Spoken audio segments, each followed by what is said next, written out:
본 시편은 이스라엘 백성뿐만 아니라 온 민족과 나라가 여호와를 찬양할 것을, 노래할 것을 선포하고 있습니다.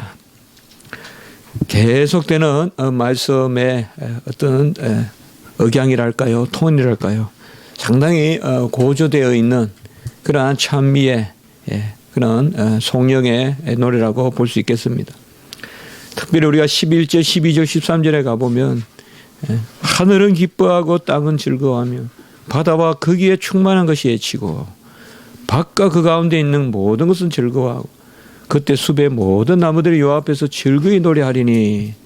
이런 구절들은 우리가 이사야서나 이런 데 말씀해 보면 이제 그 참 심판의 호랭 과정을 겪고 난 다음에 마치 그냥 송아지가 뛰듯이, 해안간에 송아지가 나와서 뛰듯이 모든 만물이 이제 즐거워하는 그런 모습들.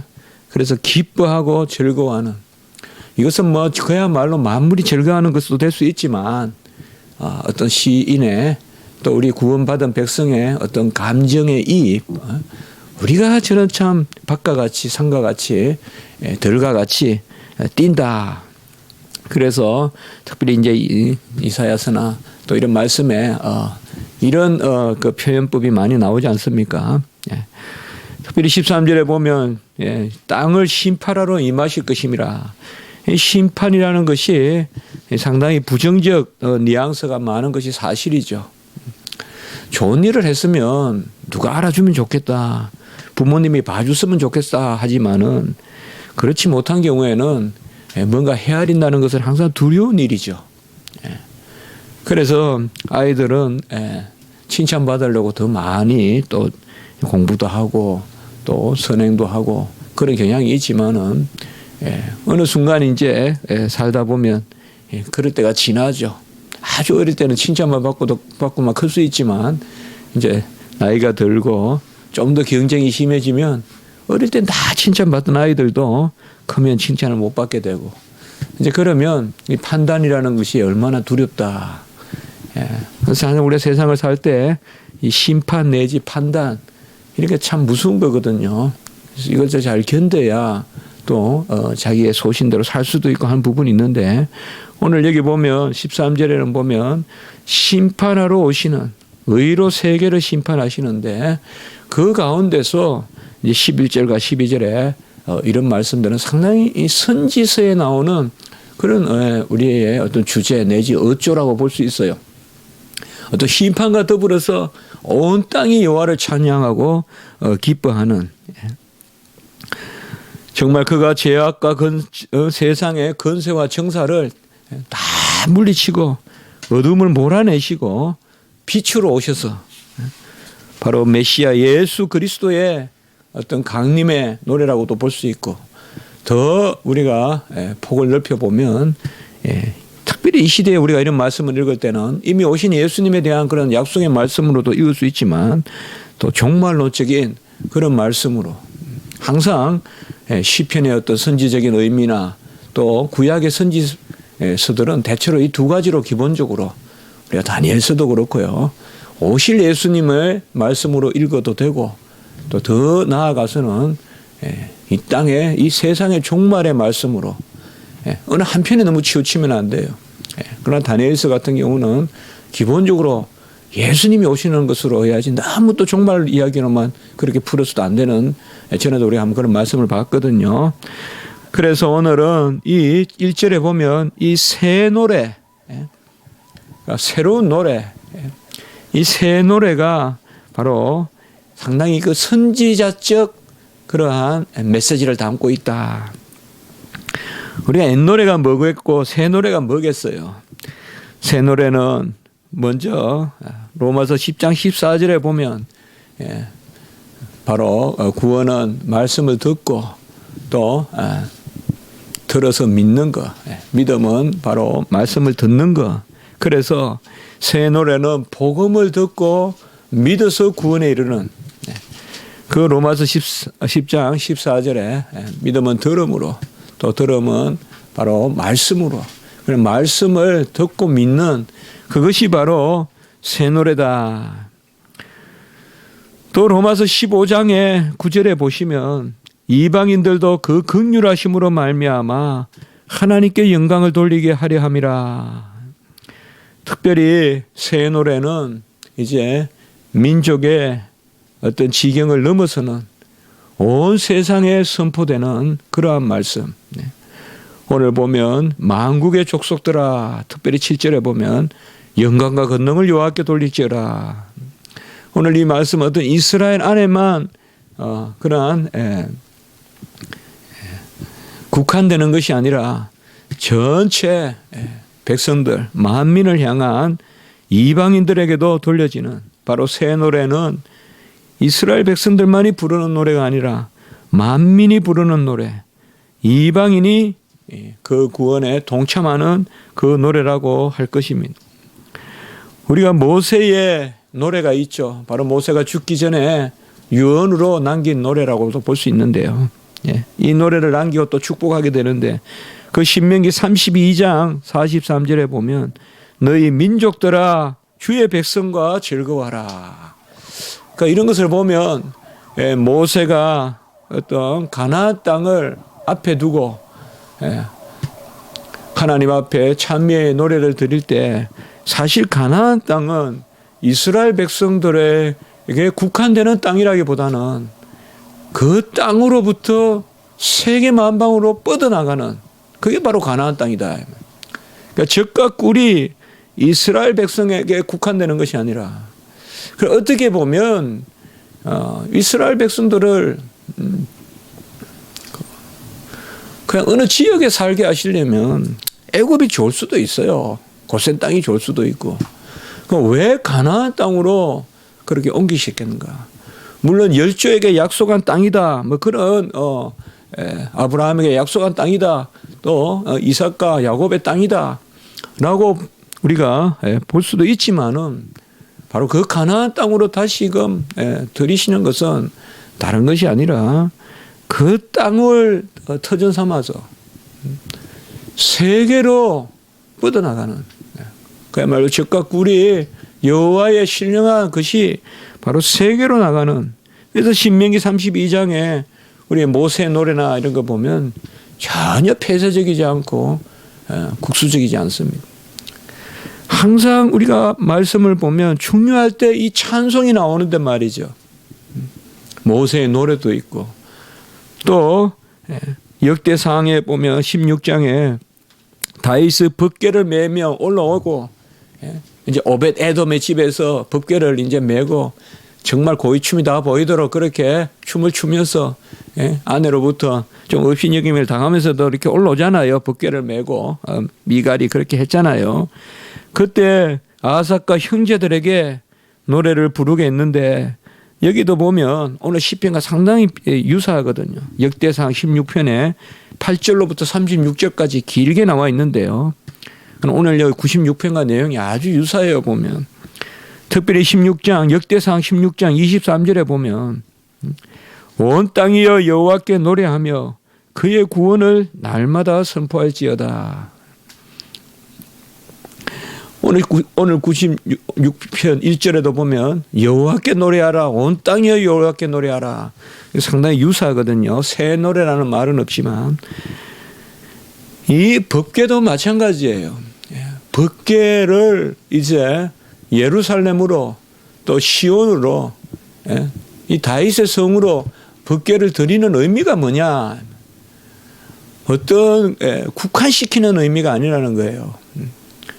그 터가 바로 예루살렘이 그 법궤가 있는 곳이 세계로 뻗어나가는 그 성전으로부터 바로 성수가 흘러넘어서 거룩한 물이 흘러서 에스겔의 한상에서와 같이 바로 전체적으로 흘러나가는, 그래서 만국이 참여하는 요한계시록에 그야말로 새하늘과 새 땅에 그러한 생명수가 되는, 그래서 절대 우리가 구약의 이러한 말씀들을 보면 편협하지 않다. 이미 이스라엘 백성을 구약시대 때는 선민으로 삼았지만 특별히 이 새 노래라는 것은 이방을 향해서 뻗어나가는, 어떻게 보면 일시적인 구약의 경륜이 아니라 영원한 하나님의 경륜을 노래하는 바로 그 노래가 새 노래다. 이 노래는 특별히 이제 형식적으로 부르는 노래가 아니라 새 언약의 노래다. 예레미야 31장 31절 34절에 보면 내가 나의 법을 그들의 마음에 두고 새 언약을 맺으리니 말씀하셨잖아요.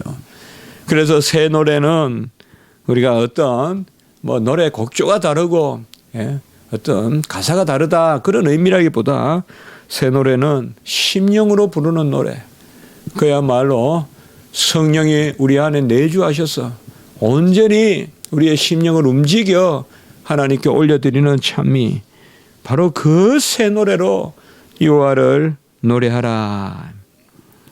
이 새 노래란 말은 이사야 42장 10절에 우리가 뚜렷이 볼 수가 있죠. 이사야 42장은 알다시피 이제 예수님이 이 땅에 오셔서 그 구약의 어떤 시대를 넘어서 회복시키는 그 이사야 40장부터의 노래가 계속되는 것, 바로 여호와의 종의 노래가 계속 이어지는 그 가운데서 이사야 42장 10절에 보면 항해하는 자들과 바다 가운데의 만물과 섬들과 거기에 사는 사람들아 여호와께 새 노래로 노래하며 땅끝에서부터 찬송하라, 이렇게 말하고 있어요. 여호와께 새 노래로 노래하며 땅끝에서부터 찬송하라. 이것은 바로 이방의 빛으로 오시는 우리 주 예수 그리스도, 바로 이게 이사야서 40장부터의 주제가 아니겠어요. 바로 이스라엘을 회복하는 하나님은 이방인과 더불어서 회복시킨다는 거죠. 그게 이사야의 주제죠. 구약시대 때 이스라엘 백성의 패역함이 있지만, 유다와 이스라엘 남북 왕조의 패역함이 있지만, 이제 그것을 회복시킬 때는 어떻게 시키느냐. 항상 하나님의 회복의 역사는 이전을 그저 수선하는 데 그치지 않거든요. 이전으로 그저 come to naught 하는, 0으로 만드는 게 아니거든요. 마이너스에서 0으로 회복시키는 게 아니거든요. 구약의 이스라엘 백성들을 싸매 주시면서 신약의 경륜을 이루신다. 이방인들을 이제 편입시키신다. 접붙이신다. 함께 양자의 영을 받게 하신다. 그것이 바로 오늘 새 노래다. 새 노래는 구원의 노래예요. 그래서 오늘 제가 모두에 말씀을 드렸듯이 오늘 96편은 상당히 선지자적 시편이다. 뭐 저는 그렇게 한번 말씀드려보고 싶어요. 어떤 뭐 주석에 그렇게 나온 것은 잘 없던데요. 상당히 선지자적 그러한 내용을 담고 있다. 그래서 이사야 말씀과 또 신명기도 보면 우리가 군데군데에서 보면 이미 신명기에 이 메시아의 예언들이 나타나거든요. 신명기에. 그래서 이 신명기 말씀을 통하여서도 우리가 아까 보았듯이 바로 온 족속이 모세의 노래를 통하여서 돌아오는, 하나님이 어딘가 몰두시킬 때는 그곳에 이렇게 편협되게 머물려는 게 아닌 것 같아요. 항상 보면 하나님이 정과 같이 두실 때가 있거든요. 우리 인생의 여정에 보면요. 정말 면도 못 되고 선도 못 되고 정과 같이 말이에요. 뚝 떨어져서 그냥 무슨 이게 뭐 면적이 없어요. 그냥 내 존재만 있어요. 점이에요. 그냥 내가 그냥 있다는 거지 뭐 아무 능력도 없고 아무 뭐 친구도 없고 그냥 정과 같이 그냥 툭 떨어져 있을 때가 있어요. 그럴 때가 어떻게 보면 하나님이 확산시킬 때다. 막 붙들어 놨을 때 확산되는 게 아니라 정확한 점에 핀업, 딱 핀을 꼽았을 때 그때 확산이 된다 이 말이에요. 어떻게 보면 십자가가 밝히 보이거늘 그것도 십자가에 정확하게 못이 박힌, 정이 박힌 그 주님, 그 중심성을 정확하게 볼 때 그때 육체의 그 찢긴 육체로 비칭에 관통해서 희장을 가르는 그 육체의 산길이 전 세계로 뻗어가는 우리의 성도의 삶은요, 어떻게 보면 면적을 만드는 삶이 아니라 이 점을 만드는 삶이 돼야 돼요. 우리가 기도하면서 항상 더 빨라야 돼요. 집중해야 돼요. 그럴 때 면적이 생기고 그럴 때 입체적이 되는 거지. 느슨하게 이것저것 다 그냥 붙들고 다 만지고 그럴 때는 면적이 있는 것 같아도 아무 능력이 없어요. 영향력이 없어요. 바로 새 노래, 이스라엘 백성에게 부를 새 노래는 바로 그러한 뻗어나가는, 바로 끌어안는, 그러면서도 오늘 여기 말씀 후반부에 보면 마지막 절에 나오지만은 심판주에 우리가 집중해야 되는 그 노래가 바로 오늘의 시편의 주제라고 볼 것입니다. 오직 구원은 그의 이름으로 말미암고, 2절에 보면 여호와께 노래하고 그의 이름을 송축하고 그의 이름을 믿는 자. 그러니까 우리 성경에서 이름은 많은 경우에 존재 그 자체를 뜻합니다. 그래서 어떤 명분이나 그런 것이 아니라 존재 그 자체. 여호와께 노래하며 그의 이름을 찬양하며. 지난주에도 우리가 말씀을 보았지만은 영접하는 자, 그 이름을 믿는 자에게는 바로 그 이름이죠. 천하만국에 다른 이름을 주신 적이 없고 오직 예수 그리스도의 이름으로 구원을 얻는 그 이름을 송축하며 3절에 보시면 그의 영광을 백성 가운데 그의 기이한 행적을 만민 가운데 선포할지어다라고 이렇게 말하고 있습니다. 우리는 영광이란 말씀도 역시 또 지난주 설교에도 봤죠. 우리가 그의 영광에 참여하는 것, 그렇게 우리의 영화롭게 되는 것이라고 했는데 영광은 완전하심을 뜻한다. 분명히 영광은 어떤 우리가 뭐 빛이라거나 광채, 광희, 뭐 어떤 그런 거, 어떤 글로리아 이런 거 생각하실 수 있겠지만은 그렇게 많이 그리기도 하고 또 아우라 이런 것도 있겠지만은 영광은 어떤 하나님의 완전하심, 하나님의 어떠하심을 그대로 다 모아서 그냥 영광이라 하면 안 되겠는가. 영광은 분명히 속성을 뜻하는 것은 아니에요. 하나님의 속성을 뜻하는 것은 아니에요. 그러나 하나님의 속성을 표현하는 말이에요. 영광이다. 우리가 뭘 봤어요? 아름답다. 뭘 봤어요? 선하다. 뭘 봤어요? 크다, 작다. 하나님을 봤어요. 영광이다 이 말이죠. 표현하는 거예요, 표현. 하나님을 봤을 때는 영광이다 이 말이 나오는 거예요. 그래서 영광이다 이런 완전하신 하나님, 무한하신 하나님. 그러니까 영광을 돌린다는 것은 뭐예요? 하나님을 하나님답게 모시고 대접하고 섬기고 올리는 거죠. 그게 바로 영광을 올리는 거죠. 그 하나님의 영광과 그의 기이한 행적, 이 기이한 행적이 뭘까요? 특별한 행적일까요? 바로 완전하신 여호와가 행하신 모든 것이 다 기이하죠. 하나님이 하신 일은 전부 기이한 행적이죠. 사실 우리가 평범하다, 비범하다, 뭐 통상이다, 비상이다, 또 일상이다, 뭐 특별하다 이런 말들 나눠서 쓰고 또 섭리에도 그런 이름을 붙이고 통상 섭리니 무슨 비상 섭리니 일반적 섭리니 특별한 섭리니 말을 붙이긴 하지만 사실 깨어있는 성도에게는 모든 일이 다 비범해 보이는 거지. 모든 일이 다 기이한 행적으로 보이는 거죠. 신앙이 조금 믿음이 약하니까 자꾸 비범한 걸 따로 보려고 하는 거지.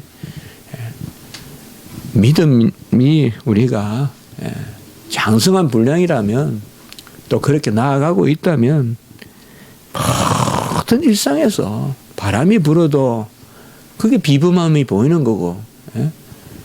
그냥 사시사철 매일 살아가면서 여호와의 기이함을 볼 수 있는 거 아니겠어요? 바로 그의 온전한 영광 가운데 기이한 행적을, 그러니까 여호와께서 하신 것은 전부 다 기이한 것이에요. 우리가 삐끄덕 넘어가 보면 서 있는 게 기이하다고 안다고요. 배가 고파 보면 밥 한 그릇의 기이함을 안다고요. 모든 것을 기이하게 날 지키는 거예요.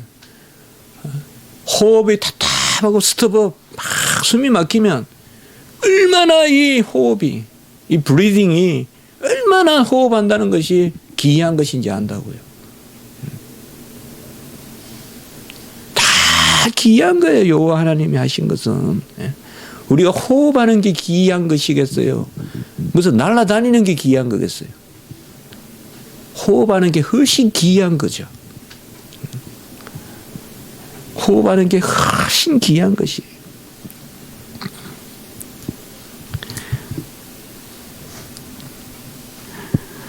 어제 제가 집에서 설거지를 도우면서 TV를 보는데 무슨 프로인지 모르겠는데 막 한 사람이 너무 안 됐더라고요. 여자분인데 나이가 30살이라는데 손이 하나가 완전히 그냥 한쪽이 오른손인 왼손인가가 저기 완전히 그 뭐예요, 뽀빠이 손 같아요. 표현을 하면 좀 좋게 표현하면 손이 이만큼 부어 있어.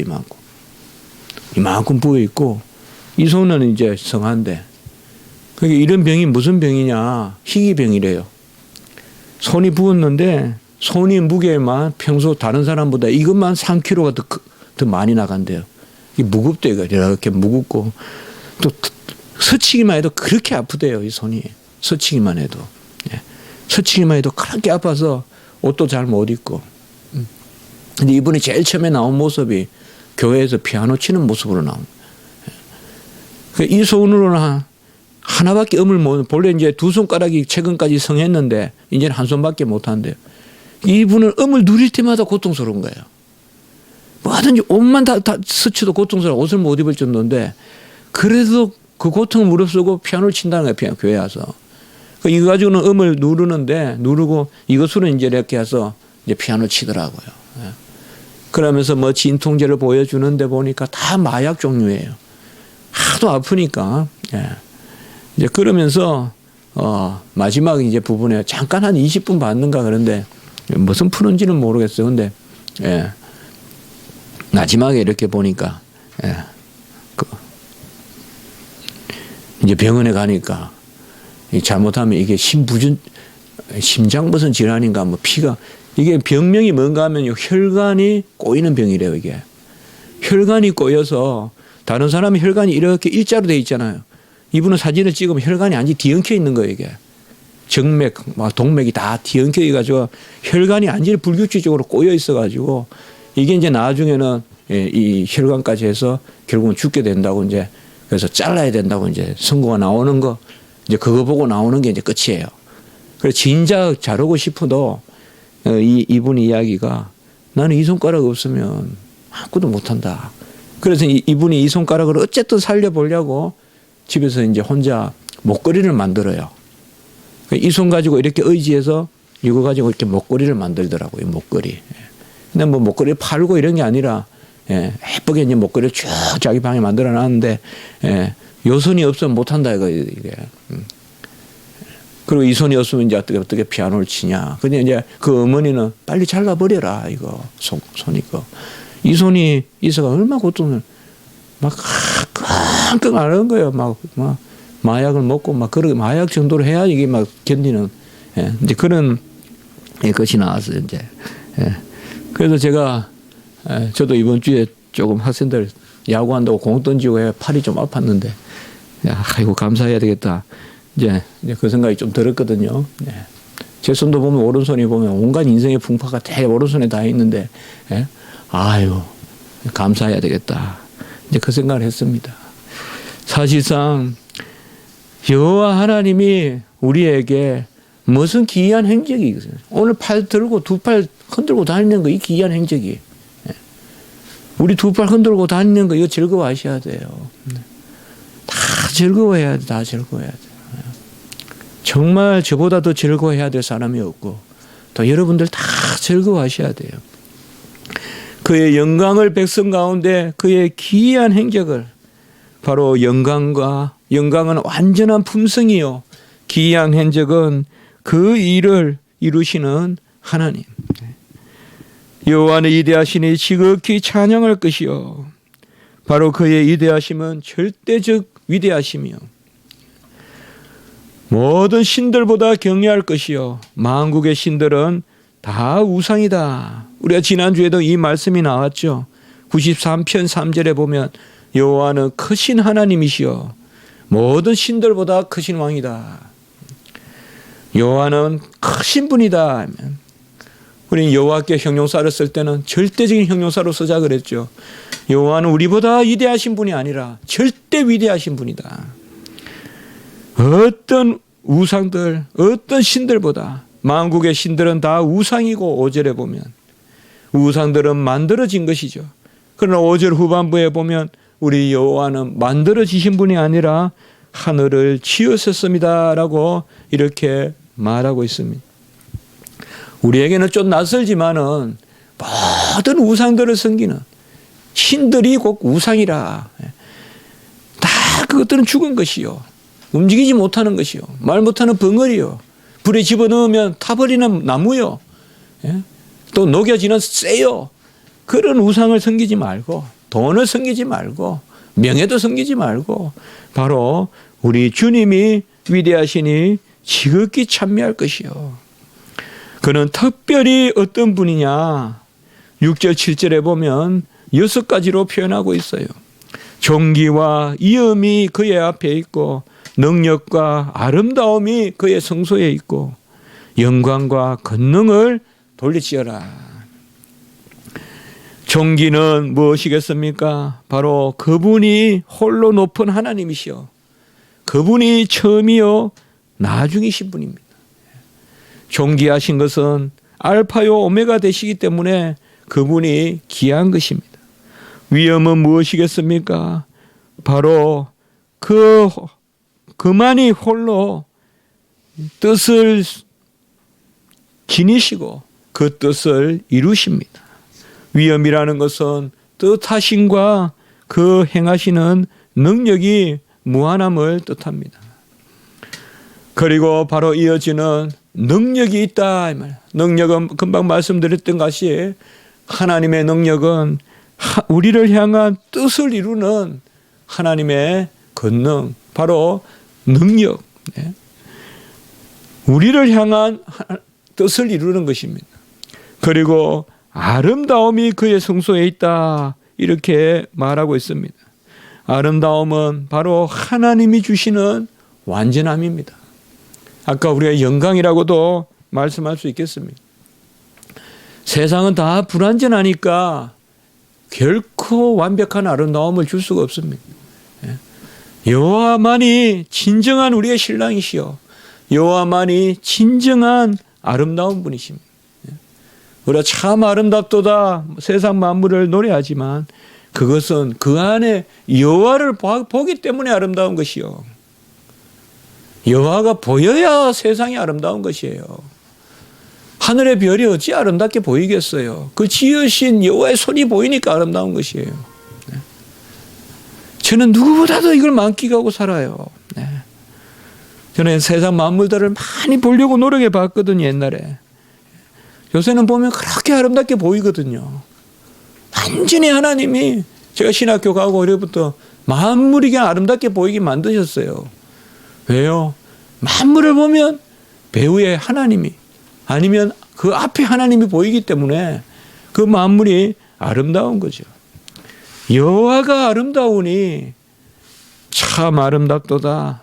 주님의 세계는 그러나 여호와가 아름답기 때문에 주님이 지으신 모든 세계가 아름다운 것이. 그래야 여호와께 영광과 권능을 돌리라. 그가 완전하시고 만물이 그로 인하고 말미암고 그로 돌아가기 때문에 그 여호와께 영광을 돌리고 오직 그에게만 권세와 능력을 돌려라라고 이렇게 말하고 있습니다.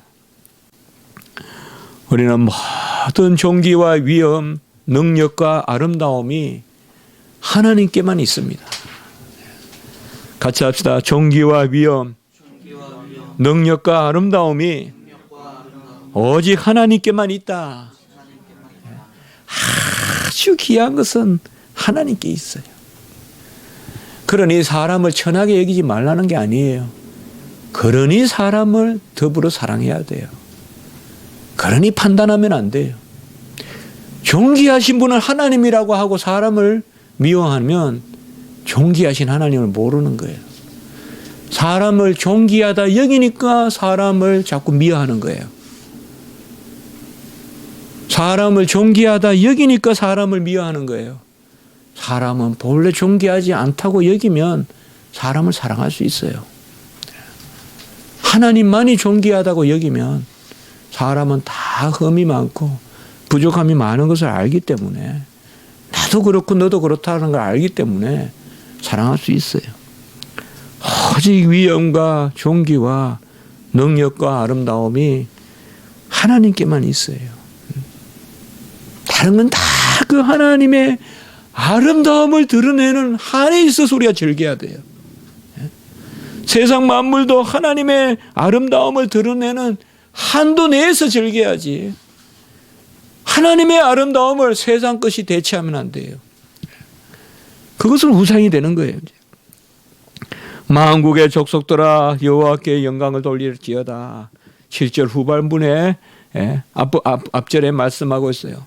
만국의 족속들아 여호와께 영광과 권능을 돌릴지어다. 예물을 들고 궁중으로 나아가고 8절에 보면 예물을 들고 그의 궁중으로 나아갈지어다. 그래, 이 말씀을 너무 지나치게 연결하는지 몰라도 우리가 이 시편을 선지자 시편까지 본다면 동방박사를 한번 생각해 볼 수가 있겠죠. 이방 동방박사들이 예물을 들고 예수님께 오는, 주님이 곧 성전 아니겠어요. 그걸 우리 한번 제가 이 말씀을 보면서 떠올려 봤어요. 예수님이 오셨을 때 왜 그 기사를 썼을까? 다 하나님의 말씀은 다 구약과 신약이 다 서로 통하거든요. 주님이 오시니 예물을 들고 그 궁중으로 나아가는, 참 성소 되시는 우리 주님께 황금과 유향과 모략을 들고 나타나는 이방인들이잖아요. 동방 박사들은. 그들이 향유와 유향과 황금과 유향과 모략을 들고 아름답고 거룩한 것으로 여호와께 예배할지어다. 9절에 또한 이렇게 말하고 있습니다. 아름답고 거룩한 것이 뭐겠습니까? 여러 가지 설명이 가능하겠지만 한 가지밖에 없습니다. 여호와가 주신 것을 잘 보존하고 그것으로 여호와께 영광을 돌릴지어다. 다 부자 집에 있는 큰 어떤 그런 가마보다 가만이라고 그러면 하도 안 쓰니까 이 말도 모르겠네요.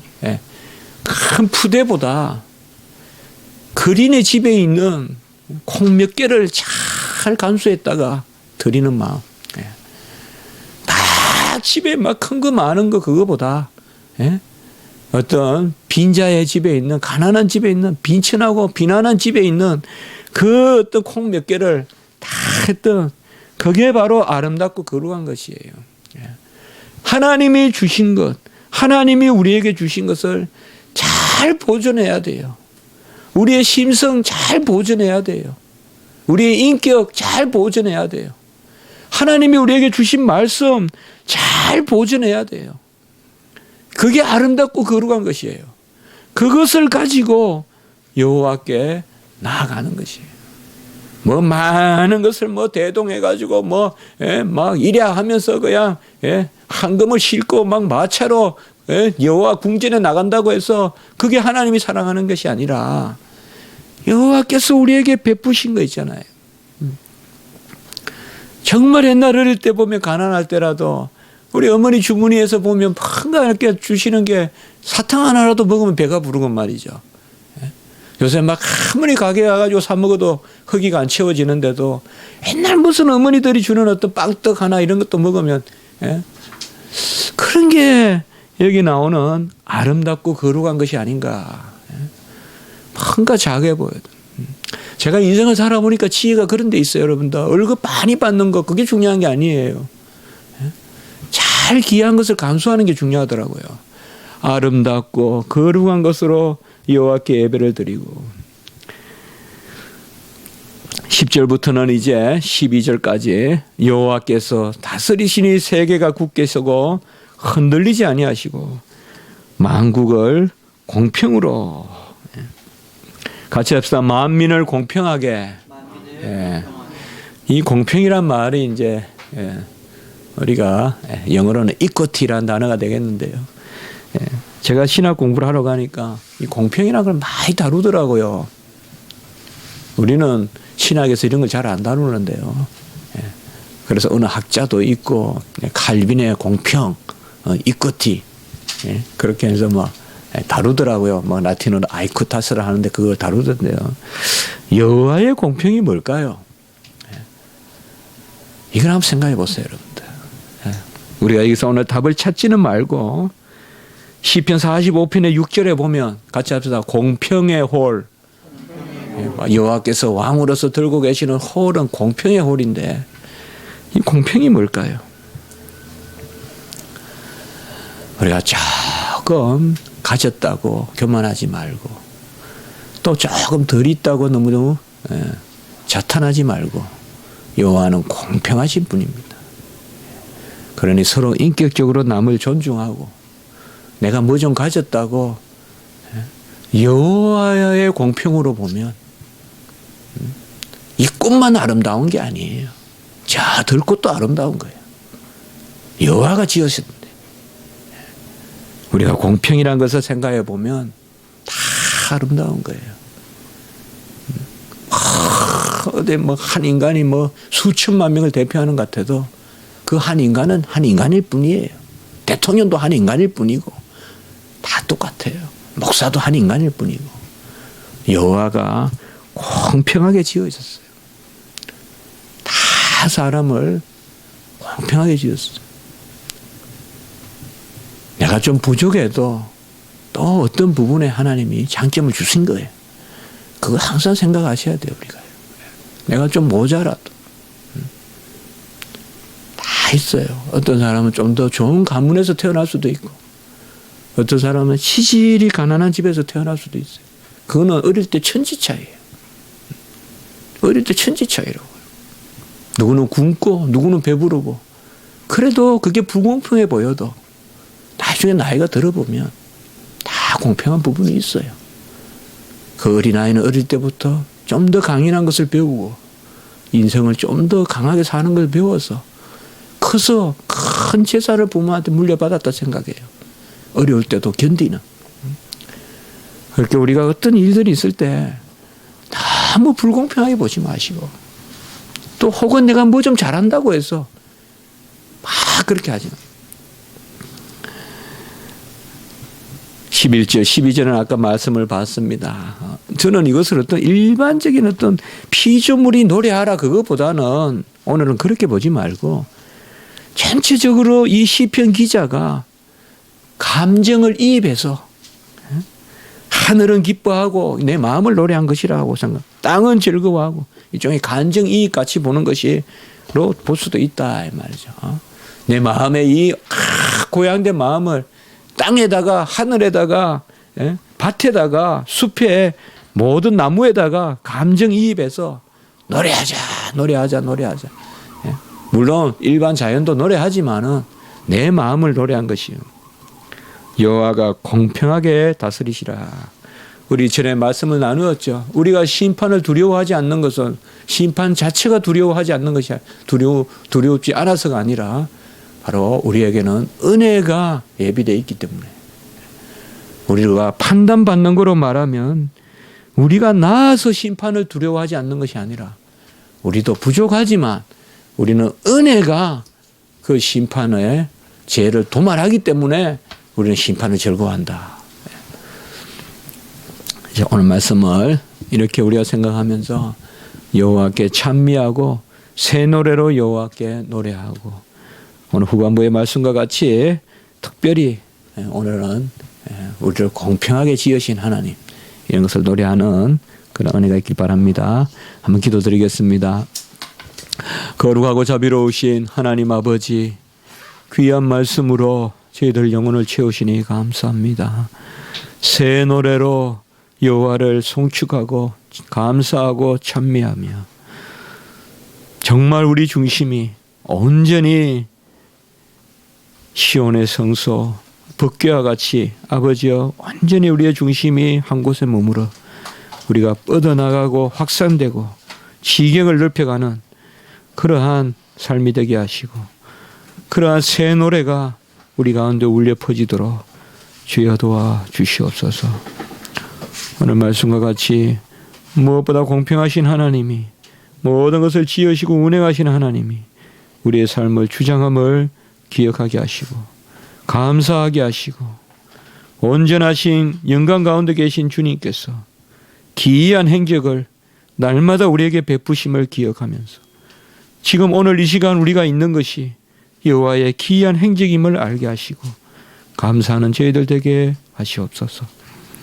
우리 기도할 때 주여 불쌍히 여겨주시고 이스라엘 백성이 기도할 줄 몰라도 하늘 향해서 울부짖던 그 소리를 듣고 출애굽 시킨 하나님이시여 우리가 예치지 않는 것이라도 들어주시고 우리를 온전케 인도하여 주시옵소서. 구주 예수 그리스도 이름으로 감사하며 기도드리옵나이다. 아멘.